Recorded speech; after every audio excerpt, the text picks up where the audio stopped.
I hope आप लोग अच्छे होंगे, तैयारी भी कर रहे होंगे और ज़्यादा समय भी आप लोग का नहीं लेंगे। एक इम्पॉर्टेंट अभी एक नोटिस आया है बीपीएससी के थ्रू से। ये अध्यापक नियुक्ति प्रतियोगिता परीक्षा से आया है, इसलिए सोचते हैं कि आपको साझा करते हैं।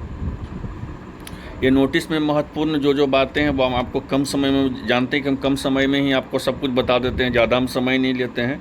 इसमें महत्वपूर्ण बात ये है कि आपको जो भी फॉर्म भरने के समय में जो भी आपका फॉर्म में अगर किसी तरह से गलती हो गया है, ठीक है, तो उसको आप 1 तारीख से 3 तारीख तक सुधार कर सकते हैं। ठीक है, अब याद रखिएगा 1 सितंबर से 3 सितंबर तक आप क्या कर सकते हैं, उसको सुधार कर सकते हैं। इसका इतना कहने का मतलब यही हुआ। ठीक है, और यहाँ पे समझ लीजिए पहला नंबर में यहाँ पे मेन चीज़ है, इसको समझिए कि प्रविष्टियों के सुधार में यह अवसर प्राथमिक विद्यालय अध्यापक अभ्यर्थी सहित सभी अभ्यर्थियों के लिए, किसी भी अध्यापक के लिए है, किसी भी। ठीक है, अगर आप प्राथमिक हैं, माध्यमिक हैं या उच्च माध्यमिक है, अगर आप प्राथमिक हैं, माध्यमिक है, उच्च माध्यमिक हैं और फॉर्म भरने के टाइम में अगर कुछ गलती आपको हो गया है तो उसको आप 1 तारीख से 3 तारीख तक आप सुधार कर सकते हैं, चाहे वो आप किसी का भी हो, प्राथमिक हो चाहे माध्यमिक हो या उच्च माध्यमिक हो। ठीक है, चलिए दूसरा नंबर में कहने का मतलब हुआ, यहाँ पे दूसरा नंबर समझिए कि अभ्यर्थियों द्वारा समर्पित कागजातों के अनुरूप की प्रविष्टियों को सुधार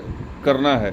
मतलब जो आप कागज़ वहाँ पे दिए हैं, ठीक है ना, उसको आप सुधार कर सकते हैं और ऐसी कोई प्रविष्टियाँ नहीं करनी है जो पूर्व में समर्पित कागजों से भिन्न है।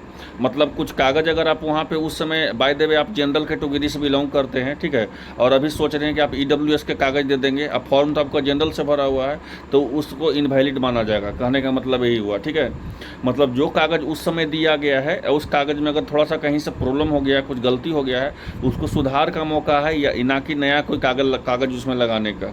ठीक है, और जो यही लिखा भी है कि जो पूर्व से समर्पित कागजों से भिन्न हो या किसी भी प्रविष्टि या समर्पित कागजों से अंतर होने पर प्रविष्टि को अमान्य कर दिया जाएगा। अगर कोई और दूसरा कागज़ आप लगाइएगा, ठीक है, तो आपको उसको अमान्य कर दिया जाएगा। चलिए तीसरा नंबर देखते हैं।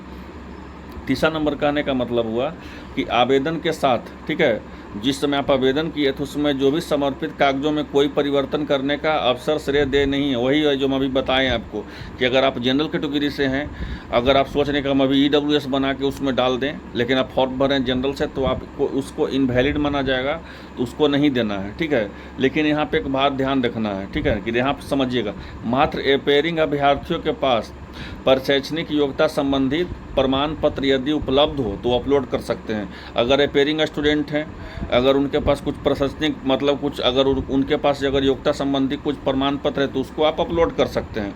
ठीक है, और चौथा नंबर देख लीजिए, वैसे प्राथमिक विद्यालय अध्यापक अभ्यर्थी जिनको अपने बीएड प्रमाण पत्रों को डीएलएड में बदलना है, ठीक है, उनको इसके संबंध में बाद में सूचित किया जाएगा। बहुत सारा प्रॉब्लम का ये था कि हमारा सर बहुत सारा हमारे पास भी मैसेज आ रहा था कि बहुत सारा जो है कि मेरा बीएड है, उस समय तो प्रमाण पत्र बीएड खोज रहा था तो हम बीएड डाल दिए, लेकिन मेरे पास एक्चुअली हम डीएलएड भी किए हुए हैं। और जानते हैं कि सुप्रीम कोर्ट जिस तरह से बीएड वाले को बाहर किया है, ठीक है, तो अगर वैसा स्थिति है, अगर आपके पास डीएलएड का भी डिग्री है तो आप हड़बड़ाइए नहीं, आपको जल्द ही उसके बारे में सूचित किया जाएगा। ठीक है, तभी एक यही नोटिस है। उम्मीद करते हैं आप सरल भाषा में सब कुछ समझ गए होंगे। चलिए मिलते हैं नेक्स्ट वीडियो में, धन्यवाद।